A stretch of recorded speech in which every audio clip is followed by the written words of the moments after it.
Então, novamente com vocês, hoje para fazer, pessoal, mais um vídeo a respeito de Fernando Pessoa, em especial um dos seus heterônimos, aquele que particularmente é da minha predileção, que é o Alberto Caeiro. Já há um vídeo, inclusive, nesse canal a respeito deste heterônimo, que é considerado pelo próprio Fernando Pessoa, na sua composição heteronímica, como o mestre dos heterônimos, inclusive dele mesmo, o ortônimo Fernando Pessoa.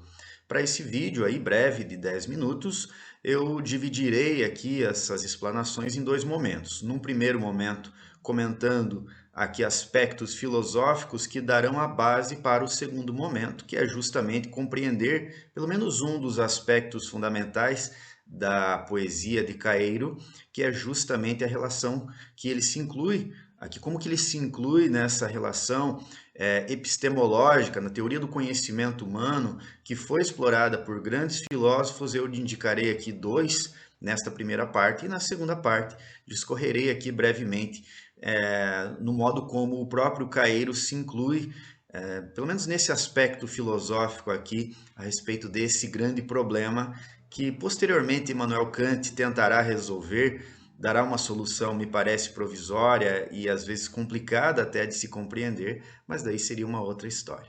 Tudo bem? Então esse é o plano para hoje. Vamos começar então comentando aqui um pouquinho a respeito então de René Descartes. René Descartes é aquele sujeito, tem aquela frase famosa, o cogito ergo sum, é o sujeito que, dentro da teoria do conhecimento, a teoria do conhecimento aqui que se desenvolve depois da Revolução Científica, especialmente após Copérnico, Newton, Galileu, a filosofia se afeta muito por um modo de se produzir filosofia que seja rígido, que seja sistemático e que produza conhecimento válido como aquele modelo de ciência que havia sido proposto por esses três nomes fundamentalmente, tá? Não só, mas especialmente. René Descartes, então, é o primeiro filósofo que tenta, nessa história da filosofia ocidental, tenta pensar num modo filosófico que seja suficientemente válido no momento da sua produção de conhecimento. Dessa forma, ele, enquanto racionalista, entende que a ênfase do conhecimento válido se dá justamente nos conhecimentos inatos, no uso da nossa racionalidade, na nossa capacidade de abstração. Dessa maneira, ele se torna o grande nome daquilo que nós chamamos hoje de racionalismo. Ele entende, por exemplo, que a partir dessa frase cogito ergo sum, penso, logo existo, este é o princípio, é o axioma a partir do qual todos os conhecimentos posteriores são desenvolvidos.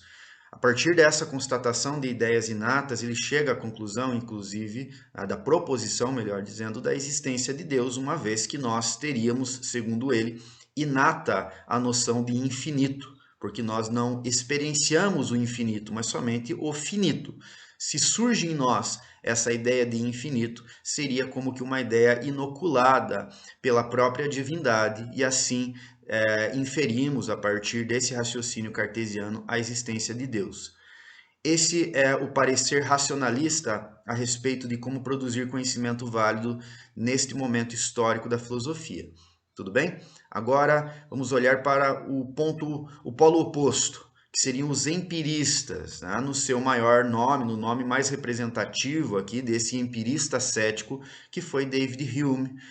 David Hume era um sujeito extremamente voltado para os nossos cinco sentidos, ou seja, a ênfase do conhecimento válido se dá no nosso plano sensorial, nos nossos cinco sentidos, ok? Dessa maneira, ele duvida de tudo aquilo que não seja proveniente de um ou de mais de um dos nossos cinco sentidos. Ele atacará, por exemplo, um princípio fundamental na filosofia aristotélica, que é o princípio de causalidade.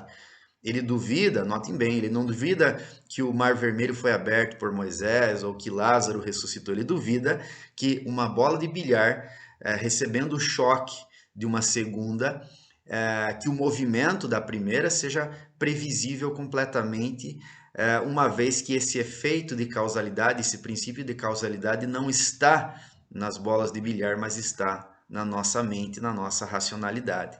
Dessa maneira, nós temos dois polos opostos aqui, pensando na produção de conhecimento válido. E por que eu comentei tudo isso? Porque Alberto Caeiro é o sujeito que é radicalmente sensorial. né? Ele é o sujeito que, de alguma forma, se afasta daquele parecer cartesiano. É o sujeito, por exemplo, né, que vai dizer que o real é apenas real e não pensado. Ou seja, a realidade é por si mesma e todo o resto é inferência, é acréscimo da nossa capacidade de abstração que ele despreza, porque a realidade é unicamente sensorial. Selecionei um trecho, inclusive, em que ele, aqui o Guardador de Rebanhos é um poema inteiro, né, que vai discorrer a respeito disso, e esse aqui é um trecho de um outro poema em que ele diz: o espelho reflete certo, não erra porque não pensa.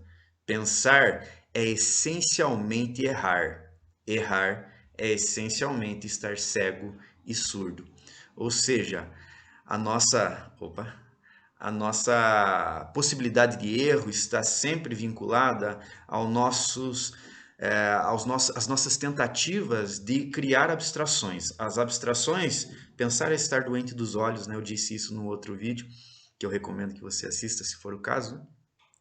Ou seja, toda vez que nós tentamos criar uma abstração entre nós mesmos, o nosso plano sensorial e a coisa, nós criamos uma barreira e isso é inerentemente para Caeiro errar, ok? Dessa forma, a única realidade são as sensações para Alberto Caeiro, que é o sujeito simples, de contato direto com a natureza, enquanto guardador de rebanhos, e esse é o sujeito talvez mais fascinante entre os heterônimos de Fernando Pessoa. Espero ter contribuído aqui nessas relações entre literatura e filosofia, tendo como base Alberto Caeiro. Um forte abraço e até logo.